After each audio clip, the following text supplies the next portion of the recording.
4ನೇ ತರಗತಿಯ ಪರಿಸರ ಅಧ್ಯಯನ ಪಾಠ 3 ವನ ಸಂಚಾರ. ಇದರಲ್ಲಿ ಬರುವಂತಹ ಚಟುವಟಿಕೆಗಳು ಮತ್ತು ಪ್ರಶ್ನೆಗಳಿಗೆ ಉತ್ತರಗಳನ್ನು ನೋಡುತ್ತಾ ಹೋಗೋಣ.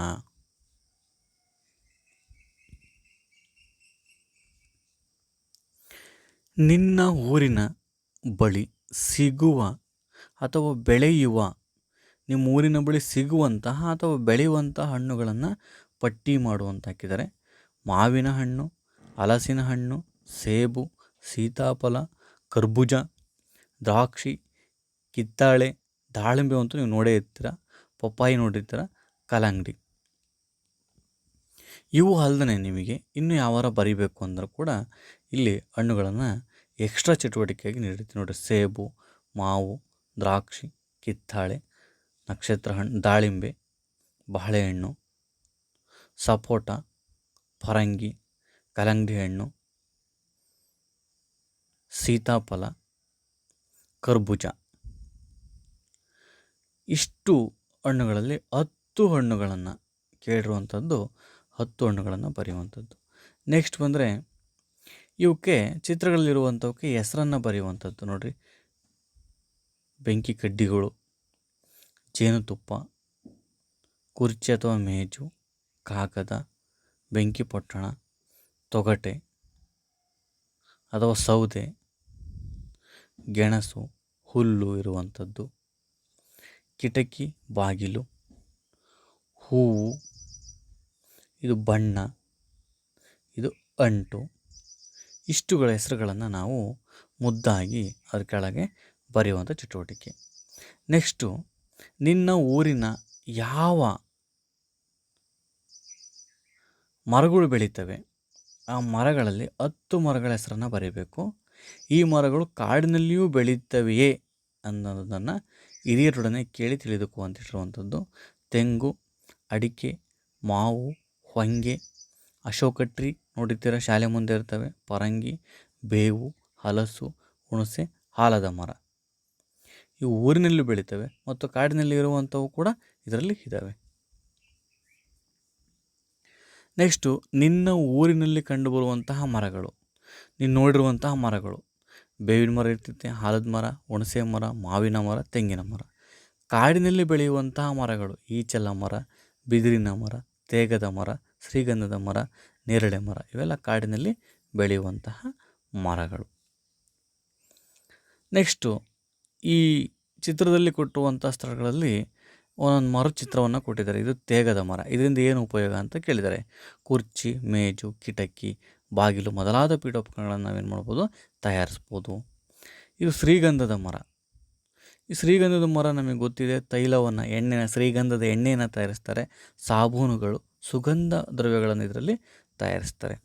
ನೇರಳೆ ಮರದಿಂದ ಸಿಗುವಂಥದ್ದು, ನೇರಳೆ ಹಣ್ಣುಗಳನ್ನು ನಾವು ಆಹಾರವಾಗಿ ತಿಂತೇವೆ. ಆಲದ ಮರದಿಂದ ಬಂದರೆ ಔಷಧಿಗಾಗಿ ಮತ್ತು ಪಕ್ಷಿಗಳ ವಾಸಸ್ಥಳವಾಗಿದೆ ಅಂತಕ್ಕಂಥದ್ದು. ಇದರ ಬೇರುಗಳಲ್ಲಿ ವಿಶೇಷವಾದ ಔಷಧಿ ಗುಣವನ್ನು ಹೊಂದಿರುವಂಥದ್ದು. ನೆಕ್ಸ್ಟ್ ಹೊಂಗೆ ಮರ. ಇದು ಹೊಂಗೆ ಎಣ್ಣೆಯನ್ನು ಸಿಗುತ್ತದೆ, ಸಾಬೂನನ್ನು ತಯಾರಿಸ್ತಿದ್ರಲ್ಲೂ ಕೂಡ ಸೌಂದರ್ಯವರ್ಧಕವಾಗಿ ಇದನ್ನು ಬಳಸ್ತಾರೆ. ಬೇವಿನ ಮರ ಬಂದರೆ ಇದು ಕೂಡ ಬೇವಿನ ಎಣ್ಣೆಯನ್ನು ಔಷಧಿಯಾಗಿ ಬಳಸ್ತಾರೆ ಮತ್ತು ಮನೆಗೆ ಪೀಠೋಪಕರಣಗಳಾಗಿ ಇದನ್ನು ಬೇವಿನ ಮರವನ್ನು ಬಳಸ್ತಾರೆ. ಬೆಟ್ಟದ ನೆಲ್ಲಿಕಾಯಿ, ಇದು ಉಪ್ಪಿನಕಾಯಿ ಚಟ್ನಿ ಮಾಡಲು ಉಪಯೋಗಿಸ್ತಾರೆ. ಬಿದಿರು, ಇದು ಕಾಗದ ತಯಾರಿಸಲು ಬಳಸ್ತಾರೆ. ಬಿದಿರಿನ ಚಿಗುರಾದ ಕಹಳೆ ಅಂತ ಇರ್ತೈತೆ, ಅದನ್ನ ಕಳಲೆ ಅಂತೇಳಿ ಅದನ್ನು ಆಹಾರವಾಗಿ ಬಳಸ್ತಾರೆ. ಬುಟ್ಟಿ ಎಣಿತಾರೆ. ಮೇಜು, ಕುರ್ಚಿ, ಜೋಕಾಲಿ ಮುಂತಾದ ಪೀಠೋಪಕರಣಗಳಿಗೆ ಇದನ್ನು ನಾವು ಉಪಯೋಗಿಸ್ತೇವೆ.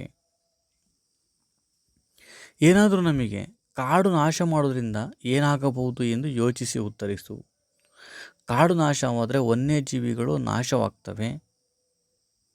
ಕಾಡಿನ ನಾಶದಿಂದ ಮಳೆಯ ಪ್ರಮಾಣ ಏನಿದೆ ಅದು ಕಡಿಮೆ ಆಗ್ತದೆ. ಮಣ್ಣಿನ ಸವಕಳಿ ಉಂಟಾಗ್ತದೆ. ಮಾರುತಗಳು ಜೋರಾಗಿ ಬೀಸುತ್ತವೆ. ಇನ್ನು ಸಾಕಷ್ಟು ಇದ್ದಾವೆ.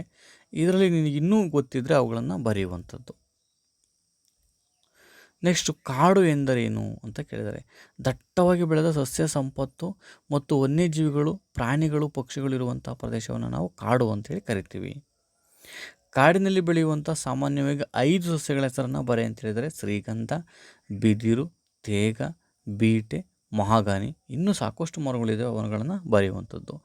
ಕಾಡಿನಲ್ಲಿ ವಾಸಿಸುವಂಥ ಪ್ರಾಣಿಗಳು ಸಿಂಹ, ಹುಲಿ, ಕರಡಿ, ನರಿ, ಚಿರತೆ ಅಲ್ವಾ. ಕಾಡಿನಿಂದ ದೊರೆಯುವಂಥ 5 ಹಣ್ಣುಗಳು ನೇರಳೆ, ಸೀತಾಫಲ, ಕವಳಿ ಅಂತೇಳಿ, ನೆಲ್ಲಿಕಾಯಿ, ರೇಂಜಾಳ ಅಂತೇಳಿ. ಇದು ಮಲೆನಾಡು ಪ್ರದೇಶದಲ್ಲಿ ಅತಿ ಹೆಚ್ಚು ಸಿಗುವಂಥದ್ದು ರೇಂಜಾಳ. ಕಾಡಿನಿಂದ ಆಗುವಂತಹ 5 ಉಪಯೋಗಗಳು, ಸಾಕಷ್ಟು ಉಪಯೋಗ ಇದೆ ಕಾಡಿನಿಂದ. ಕಾಡಿನಿಂದ ಹೂವು, ಹಣ್ಣು ಸಿಗುತ್ತದೆ.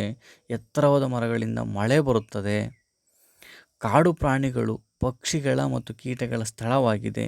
ಮಣ್ಣಿನ ಸವಕಳಿಯನ್ನು ತಡೆಯುತ್ತದೆ. ಔಷಧಿ, ಕಾಗದ, ಪೀಠೋಪಕರಣಕ್ಕೆ ಉಪಯೋಗಿಸ್ತೇವೆ. ನಮಗೆ ಪರಿಶುದ್ಧವಾದ ಆಮ್ಲಜನಕ ಸಿಗುತ್ತದೆ ಅಲ್ವಾ. ಸಾಕಷ್ಟು ಉಪಯೋಗವಿದೆ. ಅದರಲ್ಲಿ ಯಾವುದಾದ್ರೂ 5 ಬರೆಯುವಂಥದ್ದು. ನೆಕ್ಸ್ಟ್ ಬಂದರೆ, ನಿನ್ನ ಶಾಲೆ ಅಥವಾ ಮನೆಯ ಅಂಗಳದಲ್ಲಿ ಮರ ಅಥವಾ ಸಸಿಗಳನ್ನು ಪಟ್ಟಿ ಮಾಡುವು. ನಿಮ್ಮ ಶಾಲೆ ಮುಂದೆ ಇರುವಂಥವು, ಮನೆಯ ಅಂಗಳದಲ್ಲಿ ಊರಿನ ಒಳಗಿರುವಂಥ ಇವನ್ನ ಸಸಿಗಳನ್ನು, ತುಳಸಿ, ಬೇವು, ಮಾವು, ಹಲಸು, ತೆಂಗು, ನೀನು ನೋಡಿರುವಂಥವನ್ನ ಸಾಮಾನ್ಯವಾಗಿರುವಂಥ ಮರಗಳನ್ನು ಬೆಳೆಯುವಂಥ. ಇಲ್ಲಿ ಮರದ ಹೆಸರನ್ನು ಬರೀಬೇಕು, ಅದರ ಉಪಯೋಗವನ್ನು ಬರೀಬೇಕು. ತೆಂಗು ನಿಮಗೆ ಗೊತ್ತಿದೆ, ಅದರಿಂದ ಎಳ್ನೀರು ಮತ್ತು ತೆಂಗಿನಕಾಯಿ ಸಿಗುತ್ತೆ. ಬೇವಿನಿಂದ ಔಷಧಿ, ಪೀಠೋಪಕರಣಗಳು ಸಿಗ್ತವೆ. ಶ್ರೀಗಂಧದಿಂದ ನಾವು ಸಾಬೂನು ಮತ್ತು ಗಂಧದ ಎಣ್ಣೆಯನ್ನು ತಕ್ಕಬಹುದು. ಮಾವಿನಿಂದ ನಾವು ಮಾವಿನ ಹಣ್ಣನ್ನು ತಿಂತೀವಿ. ಹೊಂಗೆದಿಂದ ಹೊಂಗೆ ಎಣ್ಣೆ ಔಷಧಿಯನ್ನು ಪಡೆಯುತ್ತೇವೆ. ಇನ್ನು ಬೇರೆ ಯಾವ್ದು ಮರ ಬರೆದ್ರೂ ಆ ಮರದಿಂದ ಒಂದು ಉಪಯೋಗವನ್ನು ನಾವು ಬರೆಯುವಂಥದ್ದು. ಅರಣ್ಯ ಸಂರಕ್ಷಣೆಯ ಬಗ್ಗೆ ಘೋಷಣೆಗಳನ್ನು ಬರೆಯಿ. ಹಸಿರೇ ಉಸಿರು, ಕಾಡು ಬೆಳೆಸಿ ನಾಡು ಉಳಿಸಿ, ಗಿಡ ಮರ ರಕ್ಷಣೆ ನಮ್ಮೆಲ್ಲರ ಸುರಕ್ಷಣೆ ಅಂತಕ್ಕಂಥದ್ದನ್ನು ಇನ್ನು ಸಾಕಷ್ಟು ಘೋಷಣಾ ವಾಕ್ಯಗಳಿದ್ದಾವೆ. ಅದರಲ್ಲಿ ನಾನು 5 ಇಷ್ಟನ್ನು ಬರೆದಿರುವಂಥದ್ದು. ಇದು ನಿಮ್ಮ ವನಸಂಚಾರದಲ್ಲಿರುವಂತಹ ಚಟುವಟಿಕೆಗಳಿಗೆ, ಅಭ್ಯಾಸದ ಪ್ರಶ್ನೆಗಳಿಗೆ ಉತ್ತರಗಳು ಅಂತ ಹೇಳ್ತಾ, thank you for watching video.